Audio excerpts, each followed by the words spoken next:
Hello everyone, welcome to my channel. Last video में हमने 50 millesimal scale में preparation of 50 millesimal potencies देखी थी। आज हम पढ़ेंगे administration of medicine in 50 millesimal scale of potency. So let's start administration of medicine in 50 millesimal scale of potency. Administration of medicine को हम टोटल 7 पॉइंट्स में स्टडी करेंगे। फर्स्ट है मेडिसिनल सॉल्यूशन, मतलब अगर हमें मेडिसिन को एडमिनिस्ट्रेट करना है तो मेडिसिनल सॉल्यूशन कैसे बनाएंगे। दूसरा है डोज। थर्ड पॉइंट है repetition of dose. Repetition of doses को फार्माकोपोलैक्सी भी कहते हैं। फोर्थ पॉइंट है aggravation after administration of medicine, मतलब मेडिसिन लेने के बाद क्या क्या प्रॉब्लम होती है। Proper time of administration of medicine next point है उसका। 6 पॉइंट है route of administration. 7th point है conditions for administration. Let's see first point medicinal solution. Medicinal solution में 2 पॉइंट है। पॉइंट नंबर ए है mode of preparation. Point number B है direction to the patient for taking. Medicinal solution का point number A है mode of preparation. Let's see medicinal solution हम कैसे prepare करते हैं। मेडिसिनल सॉल्यूशन प्रिपेयर करने के लिए 120, 60 या 30 ml का न्यू फाइल लेते हैं जिस पे कैप लगी होती है, एंड देन फाइल को 3/4 पार्ट तक प्यूरिफाइड वाटर के साथ फिल करते हैं, एंड देन फाइल में सेलेक्टेड मेडिसिन की 10 नंबर ग्लोब्यूल्स की डिज़ायर्ड पोटेंसी को ऐड करते हैं, एंड देन फाइल में 5, 8 या 10 ड्रॉप्स रेक्टिफाइड स्प्रिट ऐड करते हैं। यहाँ पे रेक्टिफाइड स्प्रिट प्रिजर्वेटिव एजेंट का काम करता है, एंड देन फाइल पे कॉर्क टाइटली लगा देते हैं, एंड उसके बाद फाइल पे 16, 8, 7 या 4 या फिर उससे भी कम इक्वल डोजेस मार्क कर देते हैं जो पेशेंट को लेना होता है। इसके बाद मेडिसिनल सॉल्यूशन यूज़ के लिए रेडी हो जाता है। मेडिसिनल सॉल्यूशन का पॉइंट नंबर बी है direction to the patient for taking of medicinal solution, मतलब मेडिसिनल सॉल्यूशन हमने बना लिया, अब उसको हमें पेशेंट को देना है, तो उसके लिए डायरेक्शन क्या होनी चाहिए, मीन्स पेशेंट को मेडिसिनल सॉल्यूशन कैसे इनटेक करना है। इसमें फर्स्ट पॉइंट है before taking the medicine each time 8, 10 और 12 डाउनवर्ड सक्शंस आर गिवन। जब भी पेशेंट मेडिसिन लेने जाता है उससे पहले वो 8, 10 या फिर 12 डाउनवर्ड सक्शंस देता है। अगर लेस सेंसिटिव पेशेंट है तो उसके लिए 10 डाउनवर्ड सक्शंस रिक्वायर होते हैं, और अगर पेशेंट लिस्ट एक्साइटेड और सेंसिटिव पेशेंट है तो 12 डाउनवर्ड सक्शंस देने होते हैं। इसमें नेक्स्ट पॉइंट है after suction 1 dose marked over the file is taken in 3/4 glass of pure water. Means एक ग्लास में 3/4 पार्ट तक प्योर वाटर लेते हैं और उसमें मेडिसिनल सॉल्यूशन का 1 डोज ऐड करते हैं, and then stir it well with teaspoon. इसके बाद उसको एक टीस्पून से अच्छे से स्टेयर करते हैं। इसमें नेक्स्ट पॉइंट है 1 or 2 teaspoonful from it should be taken by patient and the rest portion of the solution is to be thrown away. 3/4 glass of pure water में जब 1 डोज ऐड कर देते हैं और उसको टीस्पून से स्टेयर कर लेते हैं। इसके बाद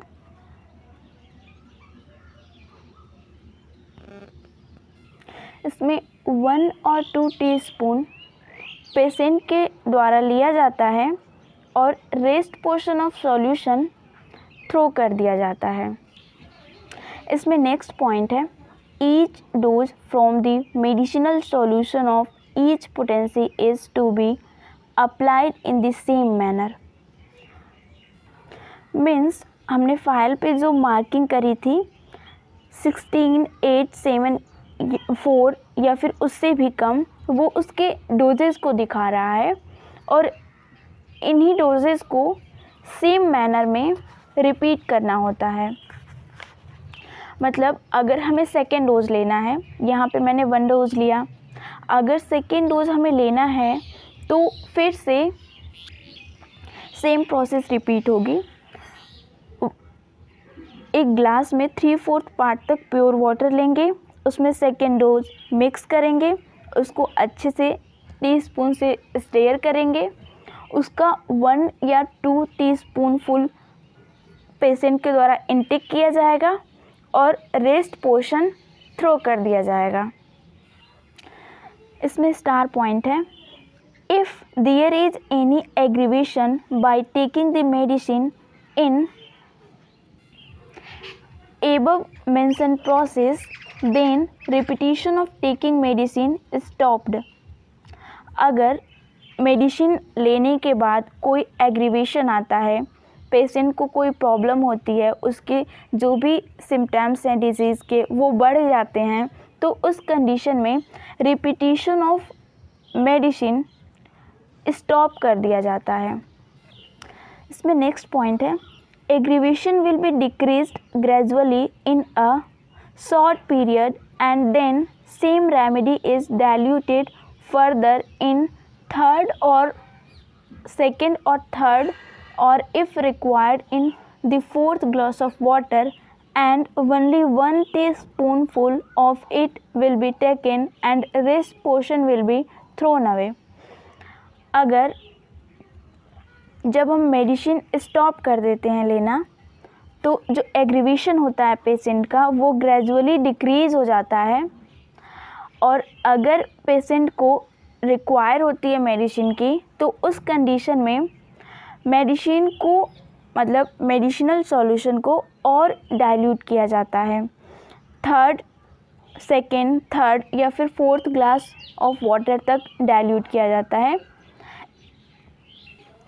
और पेशेंट के द्वारा 1 टीस्पूनफुल टेक किया जाता है और रेस्ट पोर्शन थ्रो कर दिया जाता है। एडमिनिस्ट्रेशन ऑफ मेडिसिन में सेकेंड पॉइंट है डोज।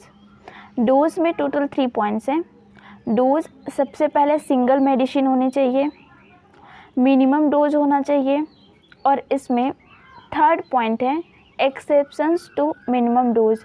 मतलब वैसे तो डोज सिंगल होना चाहिए, सिंगल मेडिसिन होनी चाहिए और मिनिमम डोज होना चाहिए, लेकिन इसमें कुछ एक्सेप्शन भी है।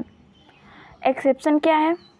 In psora, syphilis and sycosis large doses of their specific remedies of over higher and higher degrees of dynamization must be administered।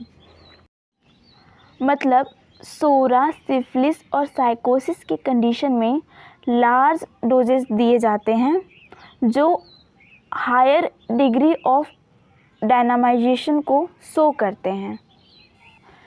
Administration of medicine में नेक्स्ट पॉइंट है repetition of dose. Repetition of dose को pharmacopolaxy भी कहते हैं। Repetition of dose nature of disease पे depend करती है। For example in chronic disease once a day और once every alternate day.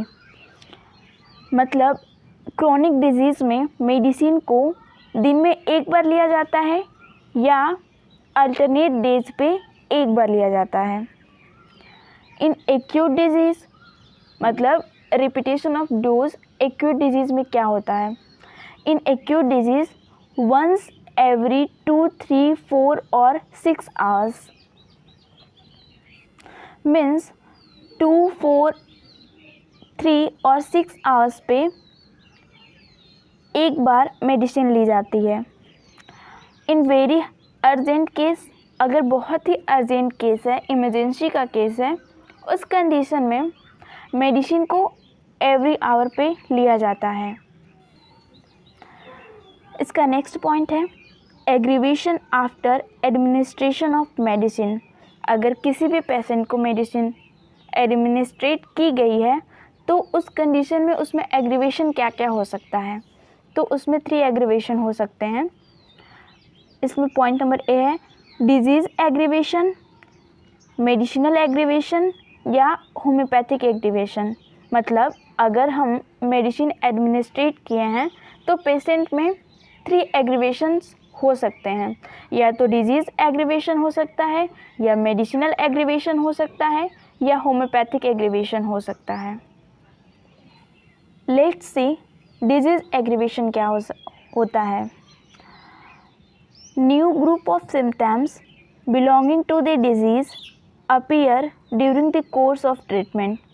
Means अगर कोर्स ऑफ ट्रीटमेंट के दौरान पेशेंट में new group of symptoms appear होते हैं जो डिजीज़ को बिलोंग करते हैं. मतलब पेशेंट को कोई भी डिजीज़ अगर हुई है तो उसमें कुछ सिम्टम्स दिखेंगे उस डिजीज़ के. ज़रूरी नहीं है कि सारे सिम्टम्स दिखें, लेकिन अगर हम मेडिसिन ले रहे हैं उसके बाद डिजीज़ के जो बचे हुए सिम्टम्स हैं वो अगर दिखाई दें तो उसको डिजीज़ एग्रीवेशन बोलेंगे. इसमें नेक्स्ट पॉइंट है in this condition medicine is to be changed according to the changed totality and to be administered in the same way. मतलब अगर किसी पेशेंट में डिजीज़ एग्रीवेशन मिलता है तो उस कंडीशन में मेडिसिन को चेंज कर देंगे और फिर से टोटलिटी ऑफ सिम्टम्स लेंगे और जो मेडिसिन सामने आएगी उसको एडमिनिस्ट्रेट करेंगे पेशेंट को सेम वे में. जैसे हमने ऊपर रिपीट किया कि मेडिसिन कैसे लेनी होती है, पेशेंट को मेडिसिनल सॉल्यूशन कैसे इनटेक करना होता है, वो सारी चीज़ें यहाँ पे रिपीट होंगी. सिर्फ सिम्टम्स के अकॉर्डिंग हम टोटलिटी निकालेंगे और न्यू मेडिसिन एडमिनिस्ट्रेट करेंगे. इसमें पॉइंट नंबर बी है medicinal aggravation. Let's see medicinal aggravation किसे कहते हैं. If the new symptoms of medicine appear which are not there in the patient earlier the medicine should be discontinued. अगर हम किसी patient को मेडिसिन प्रिस्क्राइब किए हैं और उसमें पेशेंट में मेडिसिन के सिम्टम्स आ रहे हैं, कोई भी पेशेंट है उसको कोई डिजीज़ हुई है तो डिजीज़ के सिम्टम्स होंगे, इसके अलावा उसको हम मेडिसिन प्रिस्क्राइब कर रहे हैं, मेडिसिन प्रिस्क्राइब करने के बाद उसमें मेडिसिन के भी सिम्टम्स दिखाई दे रहे हैं जो पेशेंट में पहले नहीं थे, तो इस कंडीशन में हम मेडिसिन को स्टॉप कर देते हैं. अगर ऐसा कोई केस आता है तो इसमें क्या करेंगे. If aggravation is very violent, अगर एग्रीवेशन बहुत ही ज़्यादा है तो उस कंडीशन में पेशेंट को एंटीडोट दिया जाता है जो मेडिसिन के एग्रीवेशन को न्यूट्रलाइज कर देता है. इसके बाद पेशेंट को एक्यूरेट रेमेडी दी जाती है. इसमें सेकंड पॉइंट है if aggravation is not violent, अगर एग्रीवेशन बहुत ही वायलेंट नहीं है तो इस कंडीशन में हम नेक्स्ट रेमेडी जो एक्यूरेट होती है, नेक्स्ट जो एक्यूरेट रेमेडी होती है उसको इमीडिएटली दे दिया जाता है. यहाँ पे एंटीडोट का यूज़ नहीं करते हैं, इस कंडीशन में एंटीडोट का यूज़ नहीं करते हैं. अगर एग्रीवेशन बहुत ही ज़्यादा है तब एंटीडोट दिया जाता है. अगर एग्रीवेशन बहुत ज़्यादा नहीं है तो उस कंडीशन में एंटीडोट यूज़ नहीं किया जाता है। एग्रीवेशन में नेक्स्ट पॉइंट है homeopathic aggravation. Let's see what is homeopathic aggravation.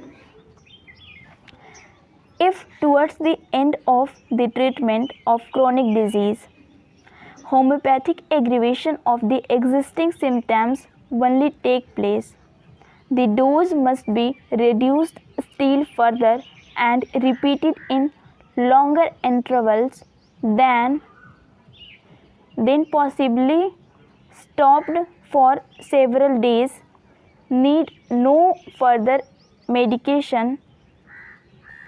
The transient aggravation caused by the excess of the homeopathic medicine will soon disappear and the patient will be cured.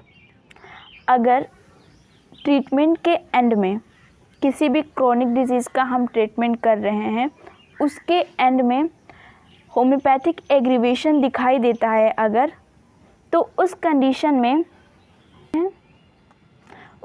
में dose को reduced कर देते हैं और repetition को longer interval पे कर देते हैं।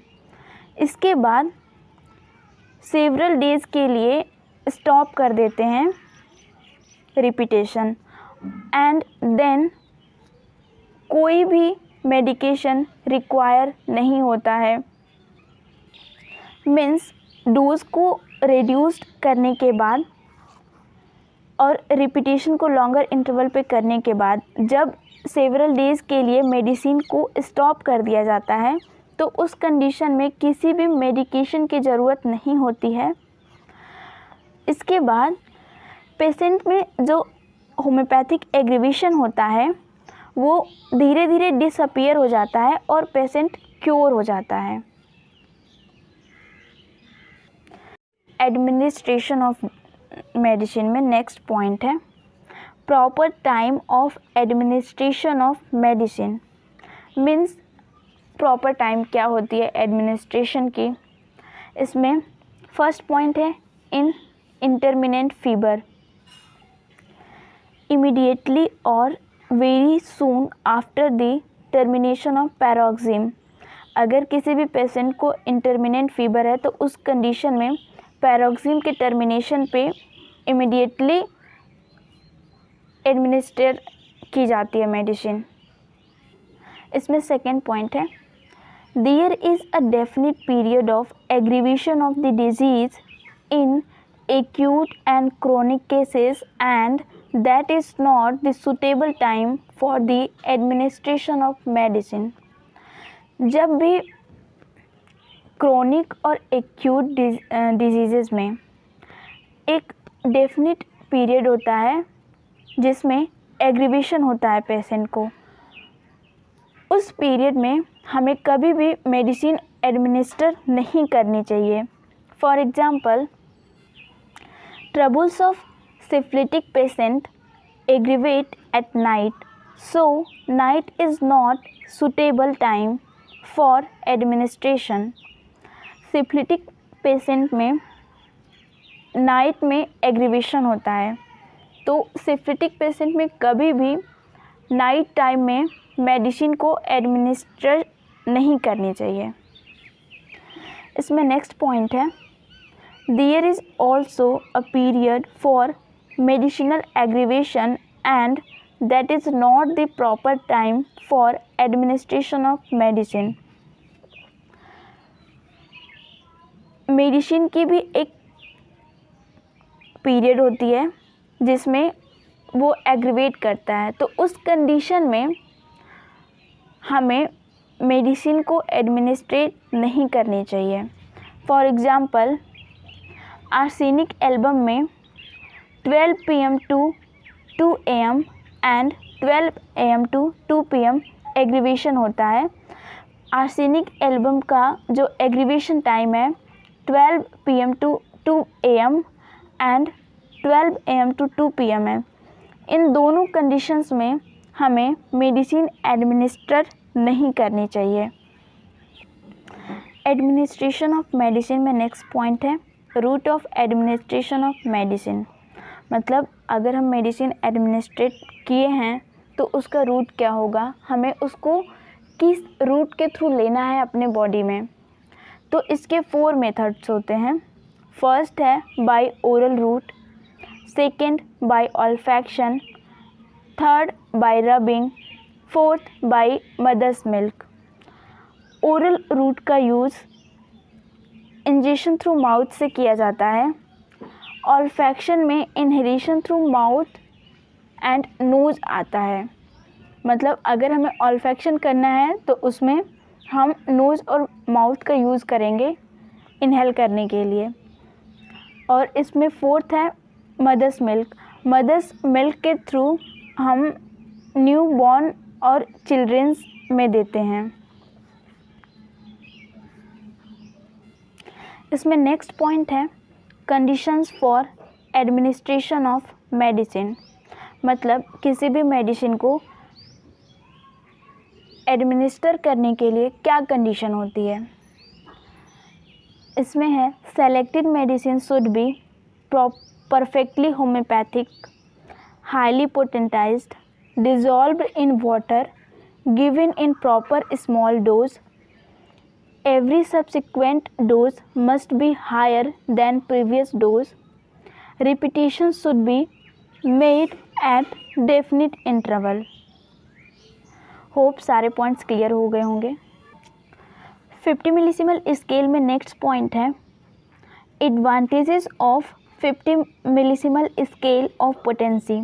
मतलब अगर हम 50 मिलीसिमल स्केल यूज़ कर रहे हैं, मीन्स 50 मिलीसिमल स्केल की पोटेंसी को यूज़ कर रहे हैं, तो इससे हमें क्या एडवांटेज मिलेगा। हम तो सेंटीसिमल का भी यूज़ कर सकते हैं, डेसिमल का भी यूज़ कर सकते हैं। अगर हम 50 मिलीसिमल स्केल का यूज़ कर रहे हैं तो इससे हमें क्या एडवांटेज मिलेगा। इसमें फर्स्ट पॉइंट है minimum homoeopathic aggravation. Means 50 millesimal scale की पोटेंसी को यूज़ करने पे इसमें जो होम्योपैथिक एग्रीवेशन होता है वो मिनिमम होता है। Due to less amount of material quantity, homoeopathic aggravation में बी अवॉइडेड, मिनिमाइज्ड और इवन कंट्रोल्ड। मीन्स अगर हम 50 मिलीसिमल स्केल की पोटेंसी को यूज़ कर रहे हैं तो उसमें जो मटेरियल क्वांटिटी होती है वो बहुत ही कम होती है। मतलब अगर हम क्रूड ड्रग से मदर टिंचर बना रहे हैं तो उसमें जो मटेरियल क्वांटिटी होती है 50,000 टाइम्स कम हो जाती है मदर टिंचर में क्रूड ड्रग की अपेक्षा। तो अगर आगे और हम पोटेंसीज़ बनाएंगे जैसे 0/1, 0/2, 0/3, तो जो मटेरियल क्वांटिटी होगी वो 50,000 टाइम्स डिक्रीज़ होती जाएगी। तो जो 50 मिलीसिमल स्केल होता है उसमें मटेरियल क्वांटिटी बहुत ही कम होती है। इस वजह से हम होम्योपैथिक एग्रीवेशन को या तो अवॉइड कर सकते हैं या मिनिमाइज्ड कर सकते हैं या फिर कंट्रोल तक कर सकते हैं। इसमें नेक्स्ट पॉइंट है quick cure of chronic disease with in shortest period of time, long lasting complicated disease में बी क्योर्ड। 50 मिलीसिमल स्केल की पोटेंसी का यूज़ करके हम क्रोनिक डिजीज़ेस को कंप्लीटली क्योर कर सकते हैं। इसमें थर्ड पॉइंट है palliative and curative purpose simultaneous use. Means अगर हमें पैलिएशन करना है किसी भी डिजीज़ का तो उसके लिए हमें अलग से मेडिसिन लेने की ज़रूरत नहीं होती है। सेम मेडिसिन पैलिएटिव भी होती है और क्यूरेटिव भी होती है। पैलिएटिव का मतलब है शॉर्ट टाइम रिलीफ। अगर कोई भी डिज़ीज़ हुई है किसी भी पेशेंट को, अगर उसको बहुत ज़्यादा दिक्कत हो रही है और हमें तुरंत ही आराम की ज़रूरत है, तुरंत आराम देने की ज़रूरत है पेशेंट को, तो उस कंडीशन में 50 मिलीसिमल स्केल की जो पोटेंसी होती है वो अच्छा काम करती है और साथ में डिजीज़ को क्योर भी करती है। इसमें नेक्स्ट पॉइंट है मेंटल डिजीज़। 50 मिलीसिमल स्केल की जो पोटेंसीज़ होती हैं उनका मेंटल डिजीज़ में बहुत ही ज़्यादा यूज़ होता है, बहुत ही हेल्पफुल होती हैं वो। इसमें नेक्स्ट पॉइंट है Primary manifestation of miasm. In primary stage of SORA, syphilis and psychosis, this potency proves to be very helpful and efficacious. 50 millesimal scale का हमने एडवांटेज देख लिया। लेट्स सी इसमें डिसएडवांटेज क्या होता है। अगर हम 50 मिलीसिमल स्केल की पोटेंसीज को यूज़ कर रहे हैं तो उससे हमें डिसएडवांटेज क्या मिलता है। एडवांटेजेस तो इतने सारे थे, हमने देख लिया। इसमें डिसएडवांटेज क्या होता है। इसमें फर्स्ट पॉइंट है, medicines must be administered in liquid form so to prevent the decomposition of water, rectified spirit is added. मतलब कि 50 मिलीसिमल स्केल की पोटेंसीज़ को बनाने के लिए जब हमने मेडिसिनल सॉल्यूशन बनाया था तो वहाँ पे हमने देखा था कि उसमें रेक्टिफाइड स्पिरिट को प्रिजर्वेटिव एजेंट की तरह ऐड किया जाता है जो डिकम्पोजिशन ऑफ वाटर को प्रिवेंट करता है। तो ये इसका एक ड्रॉबैक है, मतलब कि इसका एक डिसएडवांटेज है। इसमें नेक्स्ट पॉइंट है, standard quality of phial and cork are essential to preserve the medicinal solution. Medicinal solution liquid form में होता है, इसको प्रिजर्व करने के लिए वैसे ही हम इसमें रेक्टिफाइड स्पिरिट ऐड करते हैं डिकम्पोजिशन ऑफ वाटर को प्रिवेंट करने के लिए। इसके साथ ही इसकी क्वालिटी को बनाए रखने के लिए, मतलब जो मेडिसिनल सॉल्यूशन है उसको प्रिजर्व करने के लिए हमें स्टैंडर्ड क्वालिटी का फाइल और कॉर्क की रिक्वायरमेंट होती है। ये इसका दूसरा डिसएडवांटेज है। हमने 50 मिलीसिमल स्केल के सारे पॉइंट्स को कवर कर लिया इस वीडियो में। ऐसे टॉपिक ख़त्म हो गया। हमने different scales of preparation of drug में 50 मिलीसिमल स्केल भी पढ़ ली। मतलब इस चैप्टर का तीनों पॉइंट हमने कवर कर लिया। अगर आपको 50 मिलीसिमल स्केल से रिलेटेड नोट्स चाहिए तो आप टेलीग्राम चैनल ज्वाइन कर सकते हैं, डिस्क्रिप्शन में मैंने लिंक दे रखी है। इसके साथ ही ये चैप्टर फिनिश हो जाता है। अगर डेसिमल स्केल, सेंटीसिमल स्केल या 50 मिलीसिमल स्केल से रिलेटेड कोई भी डाउट हो तो आप कमेंट बॉक्स में कमेंट कर सकते हैं।